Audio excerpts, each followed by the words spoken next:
Good evening, everybody, and welcome to the 96th episode of Stories of Service, Ordinary People Who Do Extraordinary Work. And I am the host of Stories of Service, Teresa Carpenter. And tonight, as we always do, I have another amazing guest. He's actually from the United Kingdom, so I have to say it is my first guest who is here in the United Kingdom with me. I'm stationed here as well. Neil Jurd, how are you doing today? Oh, hi, Teresa. Really well, thank you, and thanks for having me. Awesome. Well, I'm going to read a little bit about Neil's background and his bio, and then we're just going to get right into the conversation. Neil is a consultant, and I've always enjoyed when I bring on subject matter experts or consultants. I've had relationship experts. I've had leadership. He's a leadership coach. I've had other coaches in other areas, and I believe that the people that are in the helping profession are just so integral to helping us with our either our shortcomings or even just to make us better at certain skills. So he has that experience. He'll take that leadership, take you to the next level with it. And he coaches throughout United Kingdom, sharing lessons learned and what works in high stakes and high impact organizations. He is the author of the leadership book. It is a step-by-step guide to excellent leadership, and the founder of the leadership training company and online leadership platform, leader-connect.co.uk. Leader Connect delivers leadership and team development training to a wide range of organizations, current and recent clients who are ranging from schools and colleges through to Virgin Media, the UK National Health Service, BDP Port of Singapore Authority, and the University of Sheffield. Leader Connect presents leadership in simple, clear, and concise terms, and the company makes use of experiential projects to make training engaging and effective. He is also a former British officer who served in Iraq, Yemen, Bosnia, Sierra Leone, as well as teaching leadership lessons at the Royal Military Academy Sandhurst, sitting on the Army Officer Selection Board, and graduating from Advanced Command and Staff College. He was injured by enemy mortar fire, leading his first Gurkha squadron in Iraq, and was commended for leadership as a junior officer. He is the National Director of the Initial Officer Training for the Army Cadet Force, and in 2020, he received a British Citizen Award and was appointed OBE in 2021 New Year's Honors List. And it's funny because my former commander at Allied Maritime Command was also OBE. So I do know a little bit about that. He has an MA from Cranfield University, studied strategy at Manchester Business School, is an entrepreneur in residence of the Lancaster University Management School, and is a fellow of both the Institute of Leadership and Management and the Institute of Logistics and Transport. He lives in Lake District in Northern England with his partner, Macarena, and their children. Welcome, Neil. Thanks, Teresa. You kind of covered everything, really. I could probably go there. Well, I always like to read people's bios as they submit them to me as much as I can. I don't always, if someone submits to me a bio that's, 8 paragraphs long, I might have to truncate it a little bit, but I always like to read that at the beginning because it sort of inspires me as I even hear myself read it to get into some of the questions that we're going to ask. So the first thing I always ask people who've served in the military is, what inspired you to join the service, and how did that path initially get started for you? Well, there was nothing else that I wanted to do, and I have a feeling that's quite common with people who join the forces. There was, really nothing else. I remember being at school and the careers advisor, making us fill in these forms and whatever, and I deliberately wrote it in a way where the only answer could be soldier, and it came out farmer. So I ignored it, and I was in something called the Army Cadet Force, which we have here in Britain, which is a youth organisation sponsored by the Army. So I did that from when I was aged 13 to 18. So I got some experience of the military, kind of the shooting, the navigation, the outdoor stuff, and I loved it. I absolutely loved it. So I kind of joined because there was nothing else I wanted to do. And I've had, since leaving the Army, I've had a second career. So I've got no regrets. I had a great Army career. And then I've thoroughly loved my civvy career afterwards. What was your, it's interesting because I've never interviewed somebody from the British military. So I would say in the Navy, I'd be like, well, what is your rating, or what was your designator? What did you do in the Army? As in kind of what was my professional? Your profession, yes. I was logistics. I was Okay. a logistics officer. I led a squadron of Gurkha logisticians, so a couple of hundred soldiers from Nepal. So we have a brigade called the Gurkhas in the British Army, who are just fantastic soldiers, a kind of an elite within the army. So I led a Gurkha squadron, who I took to Iraq. But then I did other things because and I'm sure it's the same in the US military as well. But we do things out of trade as well. So I was a leadership instructor at Sandhurst. I led a counter-terrorist training team in Yemen.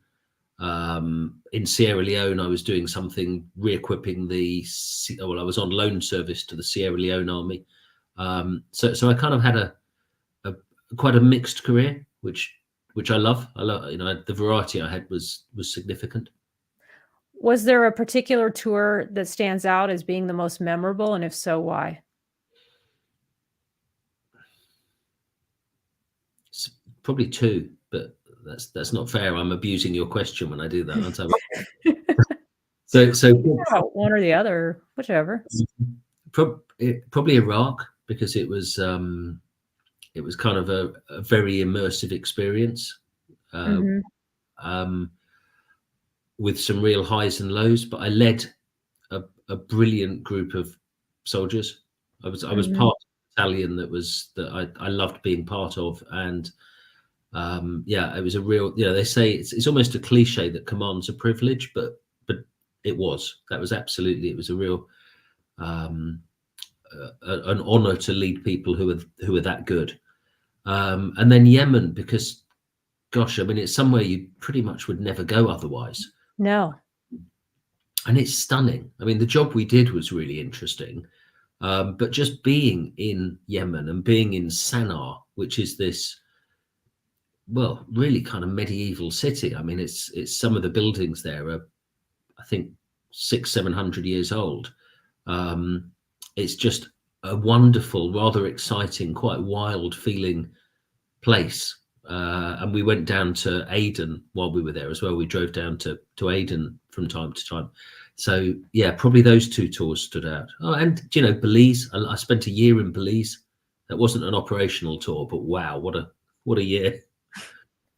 Wow, it's so interesting when I talk to people about the variety of jobs that people get, in the military, and I don't think people understand that either. Just because you are, trained as a logistician, for an example, doesn't mean you're not gonna have all these other opportunities to not only just to have these amazing experiences, but like you in your case and mine too, you're leading teams that are not even from your own nation. Yeah, How has that been for you to bridge that culture, or was there anything that you had to bridge in that sense? I think it's all about connection. Um, and I think perhaps you just have to think a little more or try a little harder to connect. But the things which get in the way of connection are, I think, ego can be a big barrier. I think perhaps being closed off to other people's perspectives.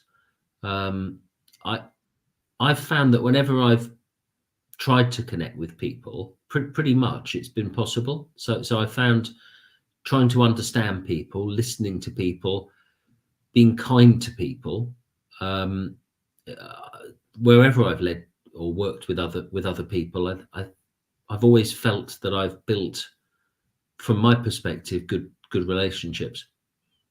Yeah. And I think sometimes, as we were talking before the call, is that we make leading so difficult, or it is, and it is very difficult. It's very hard to do it right. But I don't think the fundamentals of leading are difficult. Do you?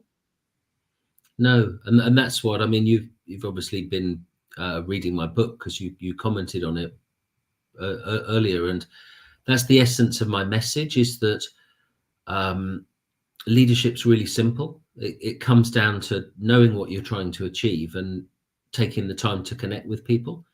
Um, that doesn't mean it's easy when you're tired, when you're under stress, when you Mhm. kind of you're putting pressure on yourself that can sometimes spill over into the way you treat other people, well, then it can be hard to lead well. But what it is you actually have to do is really painfully simple.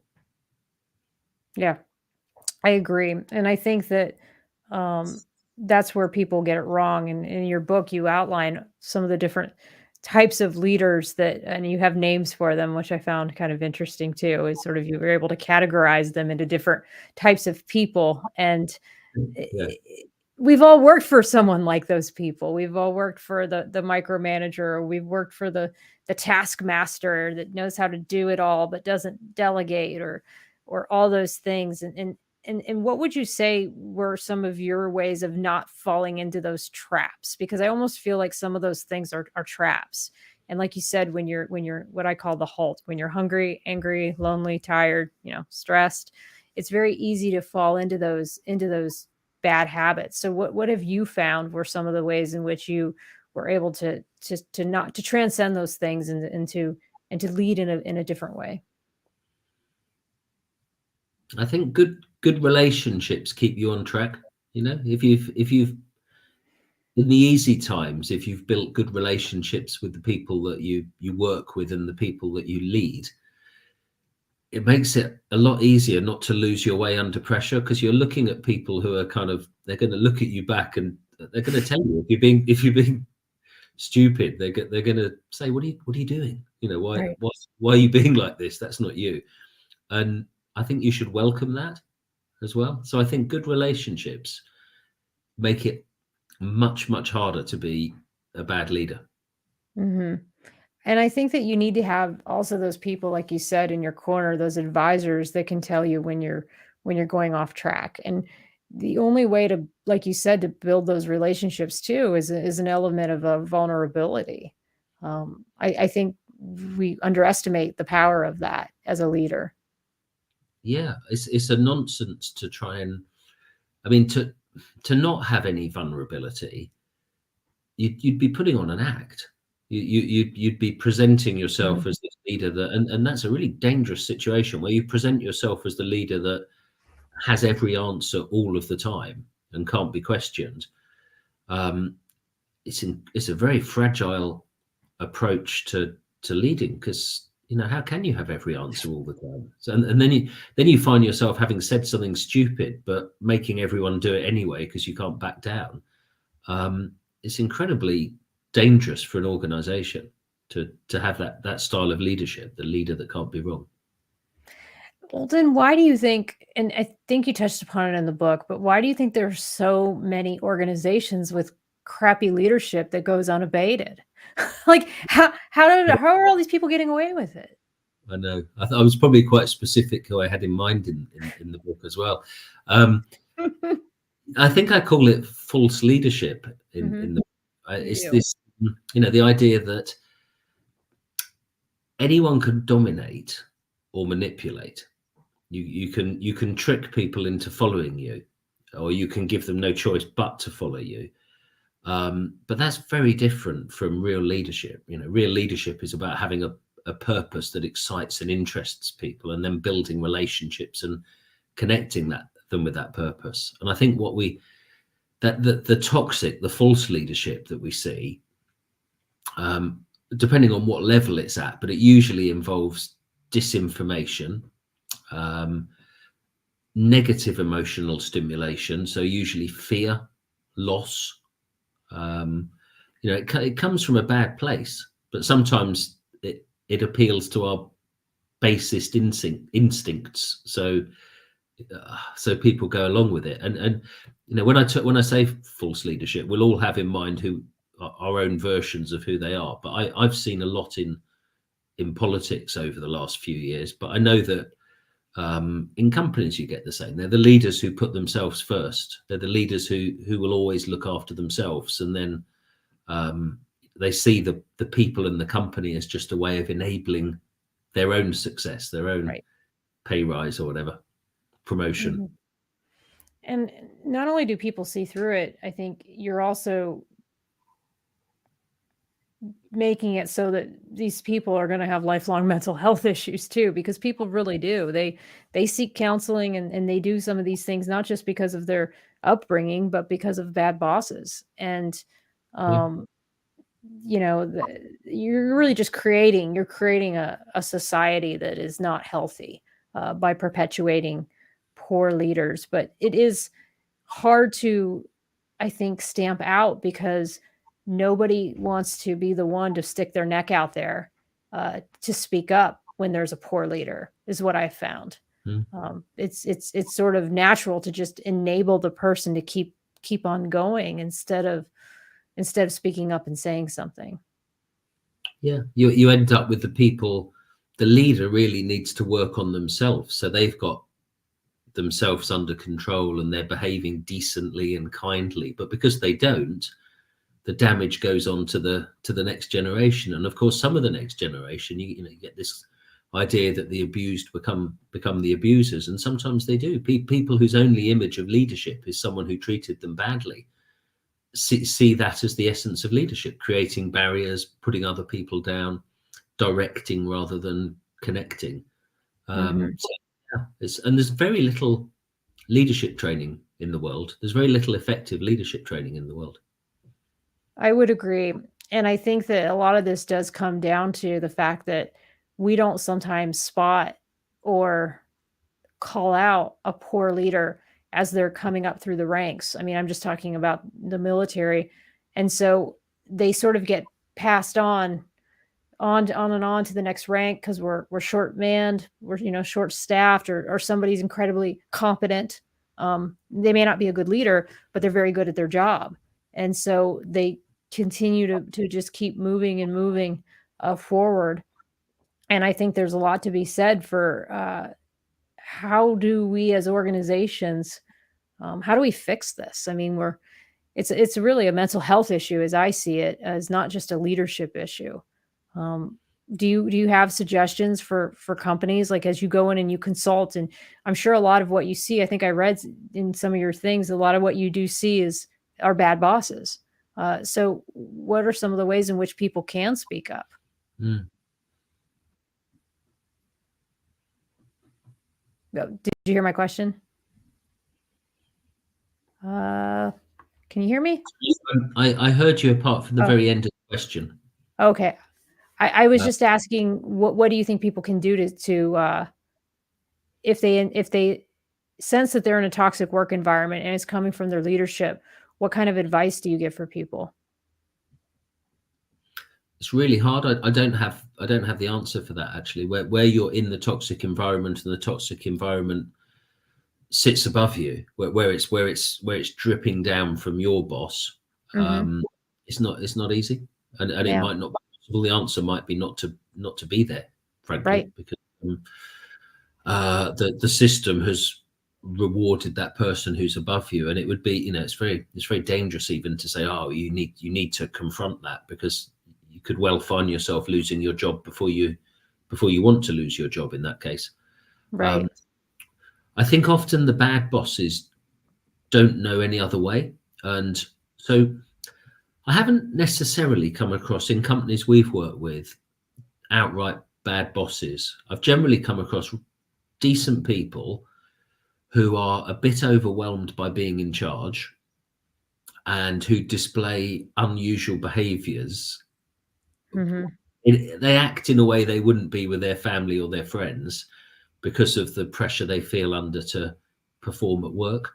And when they've had some leadership development, they often, often things which seem really obvious, but that they hadn't quite realized, that they don't need to know the answers to everything.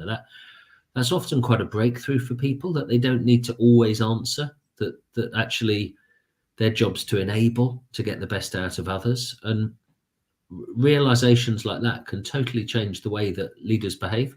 And it can, if you teach people how to lead in an organization, which isn't hard, it's really not, it's a few hours of work, and people would really transform people. A lot of this stuff just goes away because it was good people who didn't quite know how to behave.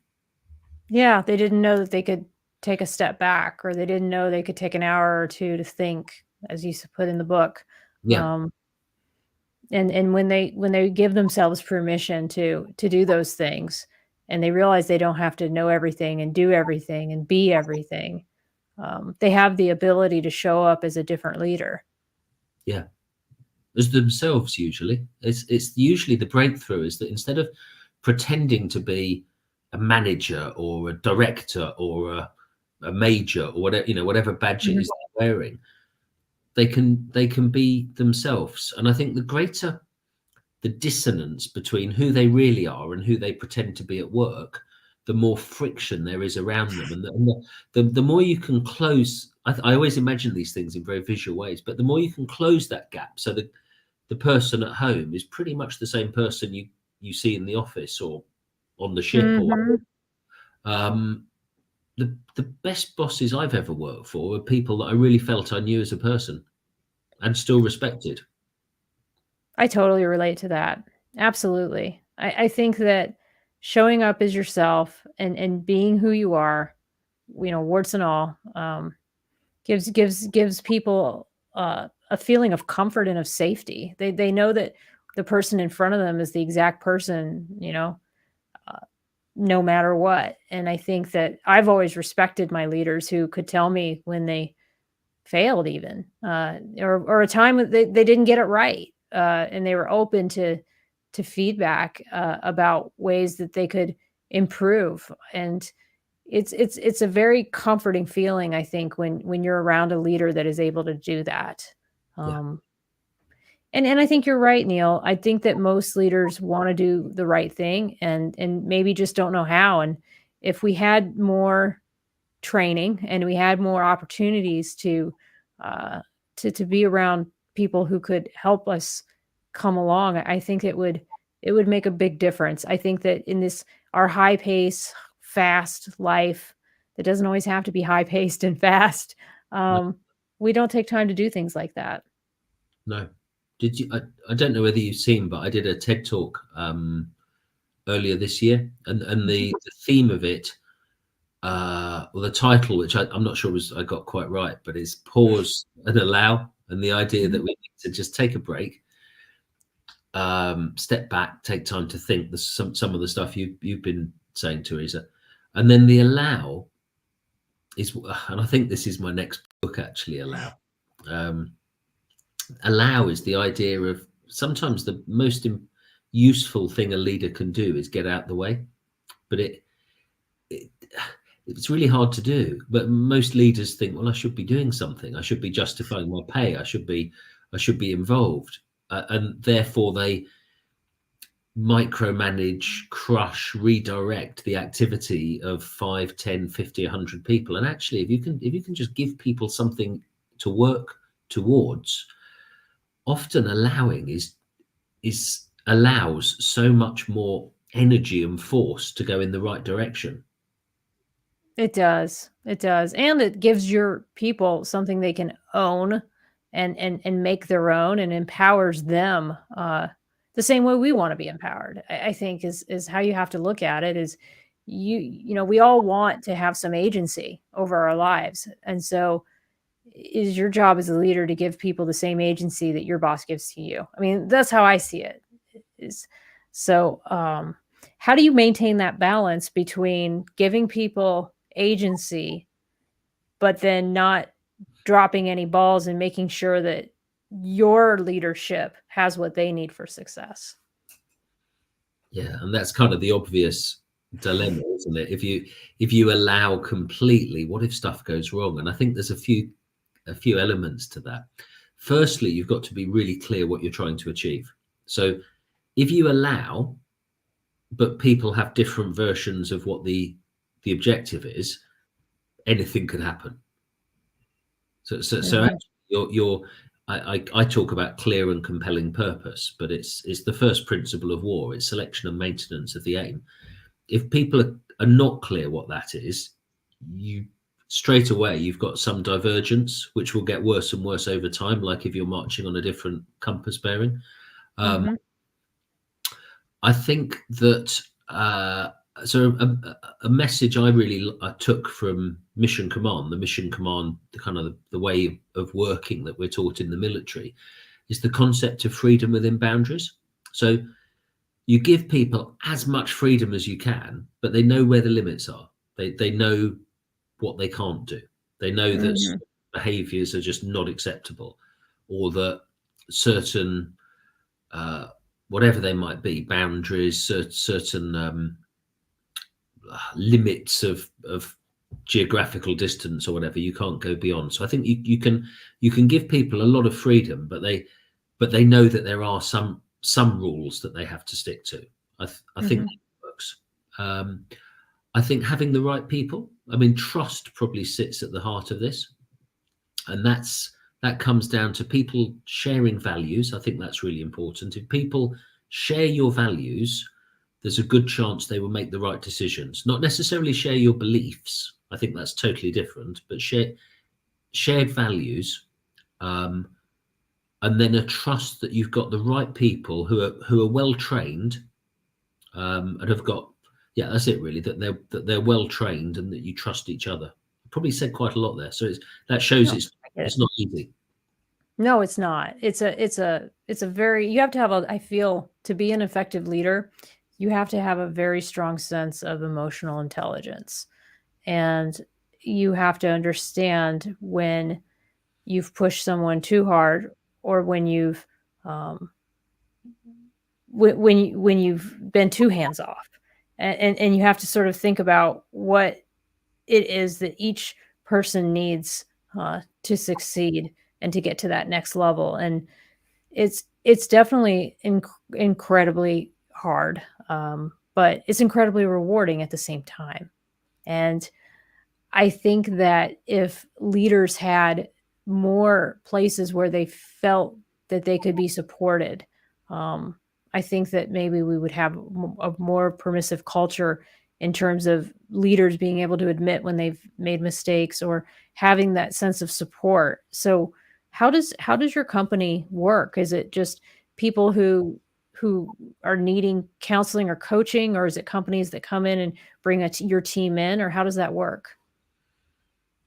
It depends. We do a range of things, but probably the thing that the what I think the most impactful product that we have is we run leadership courses. So we will run. So we're running one for Sheffield Uni, for instance, which is in the second year, and they have 14 delegates on it, and they come away for 4 modules with us. It's a residential course, and we run it in an experiential way. So we give them really simple leadership theory. Again, the same idea as the book, really, just simple ideas that they can easily grasp.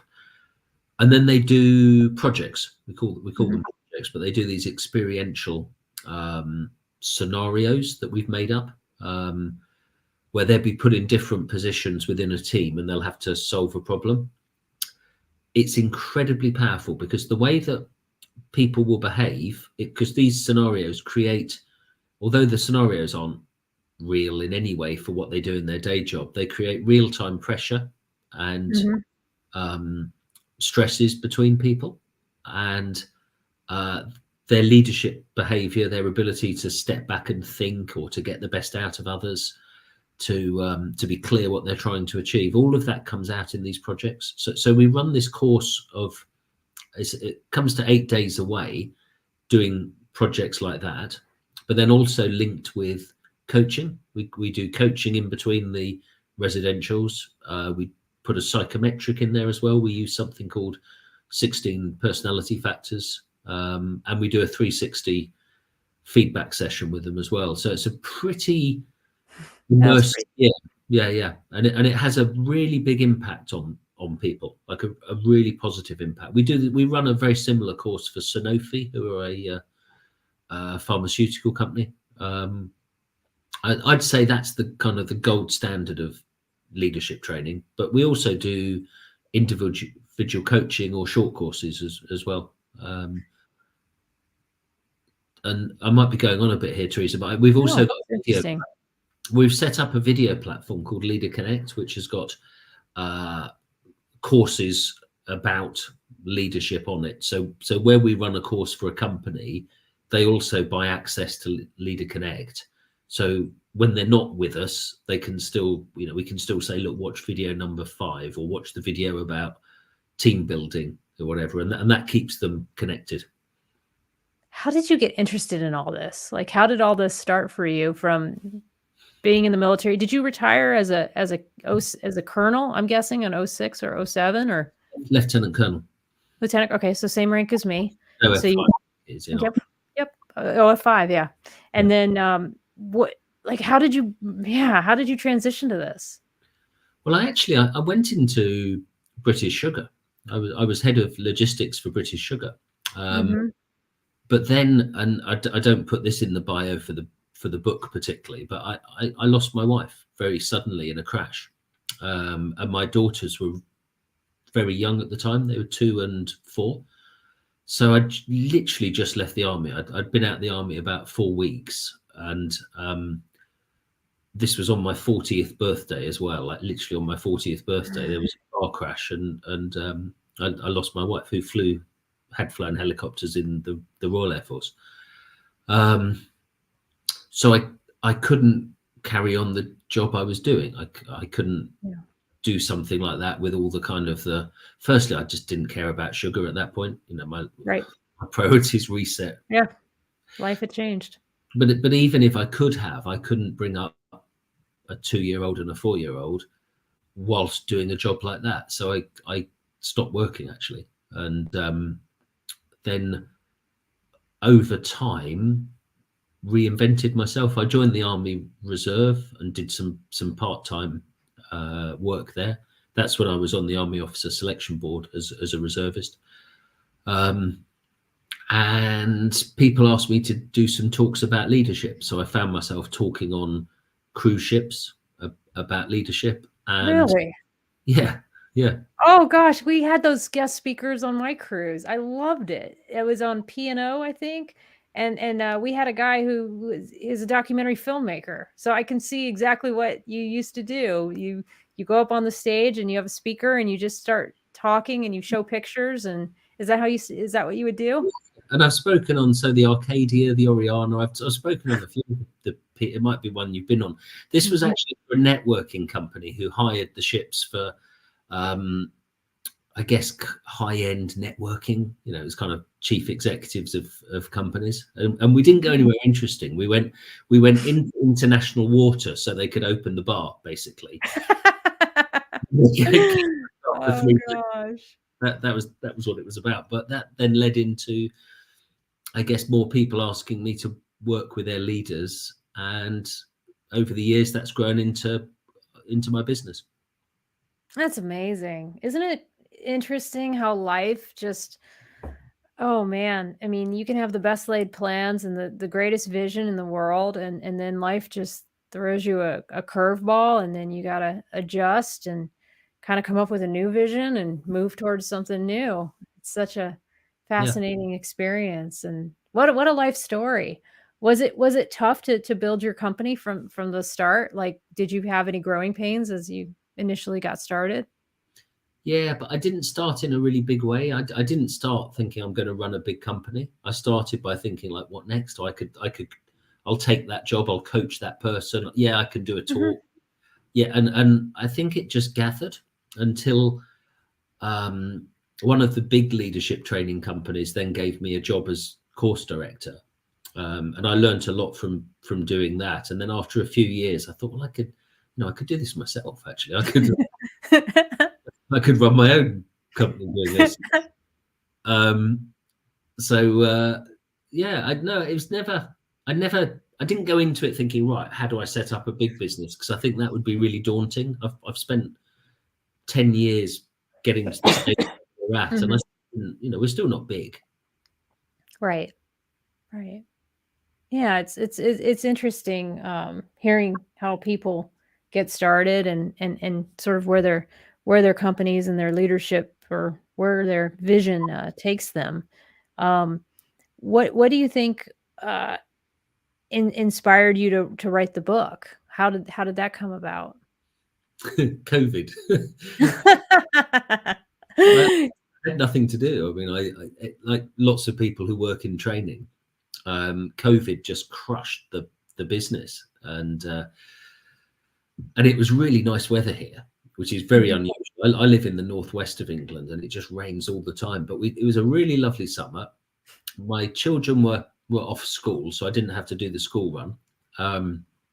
And I've wanted to write for ages. I'd been gathering notes for years, but never put them together as anything. Even when I was in the army, I used to try and create or jot thoughts on leadership and teams. So I started writing, and I actually wrote as videos. I was writing these as the scripts to videos, and I wrote the scripts to 30 videos, which have become the Leader Connect, the essence, the center of the Leader Connect video platform. But then once I'd written them, I thought that's a lot of words. I don't want to waste that. So I kind of rewrote it from a slightly different perspective as the book. I think that's why it's so simple as well, because I wrote it as a video script. Yeah, I really want to pull it up as we're talking. So I'm gonna head over to my LinkedIn. I can probably try to find that link, but I want people to see I'm gonna try to take people as we're talking to your website, and then for the people who are just listening through audio, I'll try to do my best to describe it. But what I was so impressed about everything that you do, Neil, is so simple. And I mean, it kind of goes with your vision, like everything you said about sort of how leadership, the principles and things like that are simple, but, execution is hard, and, doing the work is hard. But I would argue that it's sort of the same thing for the products that you have as well. It's been so interesting to me to kind of deep dive into some of the things that you're doing. But here I have the website pulled up, and then what I'm going to do is I'll go here to share screen, and then I'm going to hit this share. Let me know if you can see it, Neil. But see, this is your website right here. Yeah, that's Leader Connect. Yep. You've got it pulled up, and starts here with the video, and then you've talking. It's just, and this is the leadership book right here, and this is the graphics for it, and you can go here to buy the book. But it's just so simply laid out and easy to read, and the words are you don't mince words. Like a lot of people are, like you were saying earlier, they have all these different buzzwords, and they make the leadership principles so confusing. And I think that's just tends to confuse people. And then, like you said, you have the video platform, and you have a YouTube channel too that I found earlier when I was researching as well, but here's the Leader Connect that you were talking about, right? And then here are the videos. Yeah. So there's some people on there as well. You mentioned Jordan earlier. You can see he's bottom right there. Yep. Nice. So you have a lot of, and then you also have a podcast, it looks like, as well here. Yes. Not a shadow on yours, but No, this is just, it's so beautifully laid out, like I said, and I just wanted to take a moment to go to it real quick and show people. But back to kind of what we were talking about earlier, in terms of like the false leadership and some of the things that we see in leaders that we don't respect or that we don't follow. What would you suggest to somebody who can sense? I mean, I think we all can sense when we're starting to go down those paths, or when we're doing things that, because we're stressed, that we shouldn't be doing. What are some of the ways that you found that people can kind of keep themselves in check, other than having somebody around them that calls them out on it? That's one way, but what's another? Is there any ways that we can do that for ourselves? Yeah, it sounds very simplistic, but I just think I know that I work far better when I've had a good night's sleep, and things which seem really bad one day, often there's a bit more perspective 24 hours later, or even a week later. So one is don't rush things. We're somehow programmed to think that everything has to be done immediately, and that creates stress, and stress creates bad behavior. And if you can slow the clock down a bit, because I think almost always you can give yourself a bit more time. I would say, even if you can't sleep on something, if you can just go for a walk, go for a run, just go and sit down with a cup of tea for half an hour and then come back to something again, the out of control emotion that makes us misbehave, that makes us lash out, that makes us blame Mhm. us, or whatever, we will all have different behaviors under stress, but in some way they're likely to have a negative effect on others if they're unchecked. So giving ourselves time, and then I think looking after yourself makes a big difference as well. If I've had 5 cups of coffee and something stressful happens, I won't handle it as well as if I'd had no coffee that morning. And Mm. things, and I'm sort of making light of it slightly, but things like what you eat, how you look after your own health and fitness, makes a really big difference. If you're in really bad if you're struggling just to get yourself to your desk, then what you do when you get there is not going to be your best work. Right. Absolutely. Absolutely. And I think that um, a lot of people are sort of, like you said in the book, they're sort of into that hustle culture, and they're into that busy, busy, busy, busy, busy. And instead, what they're doing is they're making themselves a worse leader by being that way, or by being a perfectionist. I know a lot of, I've seen a lot of women, sometimes even more so than men. They feel like they have to be perfect and have to be right at everything, and um, it's sad when I see that, because I think that it's putting unnecessary pressure on themselves and on their teams as well, and it stresses your team out when the team sees the boss at work until 7 p.m. at night, let's say, then they feel they have to be there till 7 p.m. at night if there's no work going on, you know? Yeah, I think that's awful, and I think it used to be. I'm trying to remember what I read. About Face. It was a book called About Face. I'm sure, by a U.S. Army officer, but he described a culture of the commanding officer. I may be confusing books if anyone's watching this and thinking, no, absolutely not.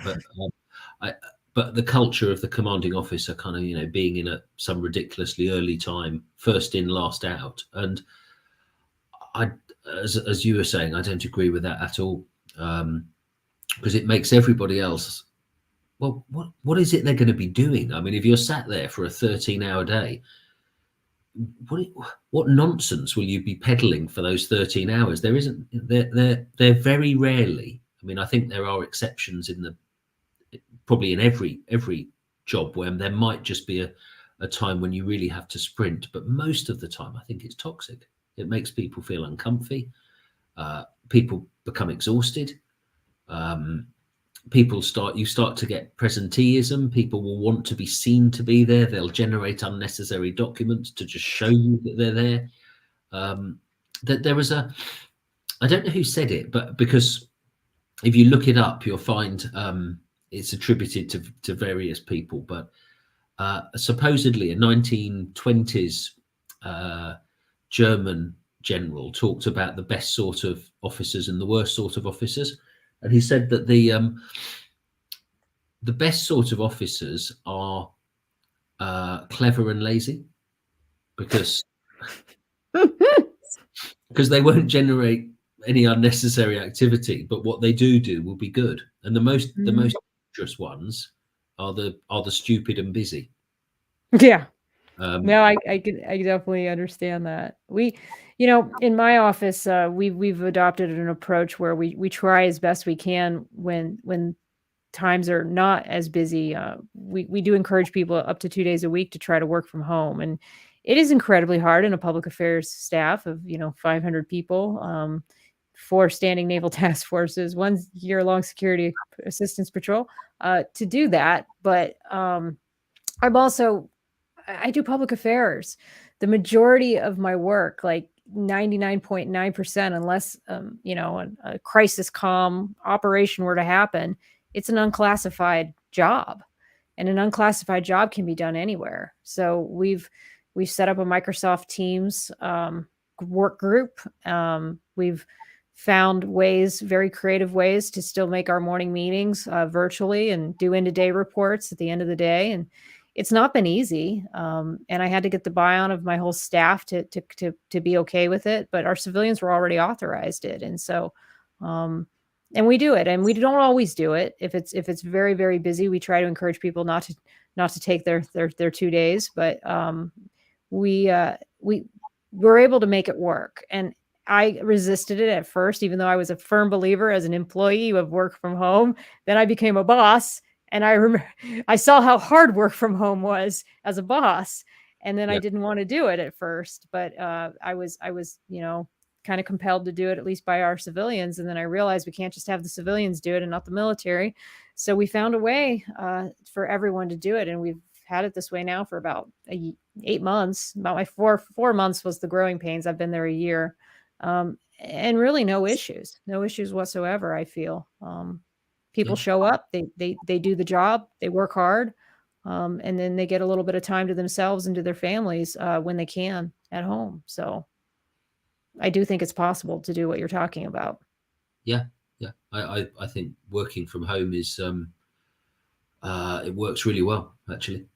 For I mean, everyone in my business in Leader Connect works from home. We very rarely meet. We deliver training face to face, but all of our interaction and planning we do in different places, and it works. It works absolutely fine. Mhm. I think that as a military organization, due to the classified nature of some of the things that we do, we can't always work from home. And I think that there is a good time to do face to face. I think it's certainly more agile, and it can be short fused tasking can get done a lot more efficiently sometimes when you can have that face to face conversation. So there are, I would say, trade offs that happen to facilitate it. But I think that the ability for people to do deep dive research that they can't do when 500 people at any given time could need something Yes. is worth it for us to be able to perform that way. So I definitely think in this new world, we need to adapt to the changing times and the technology that we have. Yeah. And I hope going forward that the military will be more accommodating of it. I think that it's a little harder in government and the military to accept it. But it's interesting. You read these trends about Facebook and Zoom having people come back to work. So there has to be accountability with work from home. And I think that's the balance that has to be had to do things like that. But I think with good leadership, these kinds of things are possible. Yeah. And like you say, it depends what you're doing. There'll be some roles where people have got to be. It's a physical role. It's a kinetic role. You need people able to get together to operate a system or to have an effect on the ground. Mhm. To do that, you have to have trained together as well. You can't have shortcuts on that. And I Yep. think maybe it's the dilemma with the military, the difference between some roles which are supporting and can be done from anywhere a lot of the time, but then the need just sometimes to bring it all together with absolute effectiveness. Mhm. Absolutely. And like I say, I think that if you're in the middle of hot and heavy exercise at sea, obviously you're not going to work from home. But it just sort of depends on what it is that you're doing. Um, is there anything else that you wanted to touch upon that I haven't asked you in the conversation? I, I don't think so, Teresa. I feel you've probably covered well everything really. So no, there's nothing. I mean, it's been a real pleasure actually chatting and answering your questions. But no, nothing. I think, gosh, I wish you'd asked. Wish you'd asked about whatever. Okay. Well, if it comes to you later, I can always put it in the comments, or I can put something in the show notes. But Neil, it has been such a pleasure to talk to you. As we said, you're at Leaders Connect. I'll share the screen one more time just so that people can see that again. But we also are. I am connected to that in the show notes as well. Um, what's the best way for people to reach out to you? Just through the website, you'd say? Yeah, there's also Neil Jurd website as well. I think that's neiljurd.com or maybe neiljurd.co.uk. But Let me see if I can get that. I think you're very brave doing this live. If ever I try to find anything, it doesn't work. Oh, here you are. This is it right here. So can you guys see it on the screen, or can you see it, Neil? No, it's still got Leader Connect up at the moment. Oh, it does? Okay, let me see. Now I've got this one. Let me see if I can get it. But yeah, I've been doing this for quite a while. So at some point, it's just you understand if there's technical difficulties, there's technical difficulties. If something happens, something happens. People are pretty accommodating of those things. So I've found it has been pretty easy to do that. But here is Neil's website right here, neiljurd.com. It's good you got that domain name, and there's you. And yeah, so thank you so much for taking this time to join me today. It's been an amazing conversation. I've really enjoyed this time, and I will meet you backstage unless you have anything else. Thank you so much, Teresa, and it's been a real pleasure being your guest. Thank you. Awesome. All right, everybody. Well, that is tonight's show. Tune in next week. I have Elizabeth Hartman on. She is former, I think, president of the American Legion, one of the American Legion branches in the United States. She's also an amazing advocate, but wonderful talking to Neil tonight. It's always good to talk to some leadership consultants or the experts in their fields. And so hope you enjoyed the conversation as much as I did. I hope you enjoy the rest of your evening and have a good night. Bye-bye now.